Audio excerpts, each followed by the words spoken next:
standard form. If we do very much like we did in the first release and we say, well, what about two forms that emphasize the irimi and the irimi? Well, we see that type of form take place in Korudai Yan. As the mirror hand action comes in, we have a entry, same irimi idea. The tighter turn with the hip to align ourselves directly in the line of his ear and stepping off into a push. And so when we put all this together, we have a irimi, irimi, and it takes him off down the line of his little toe.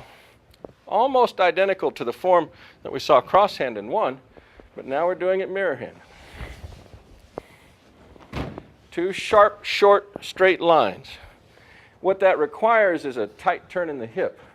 So if I try to take my normal hip action, what you would see is probably something like big step, and then try to push him off.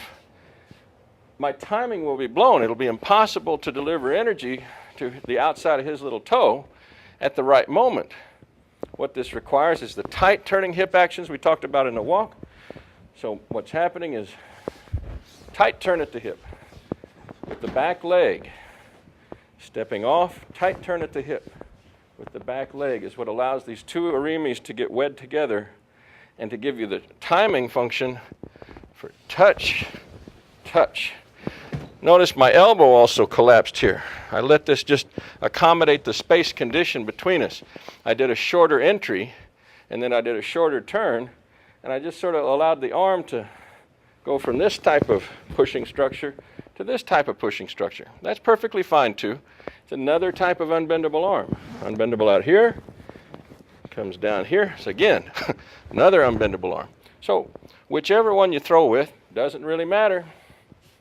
Touch, touch. Nice.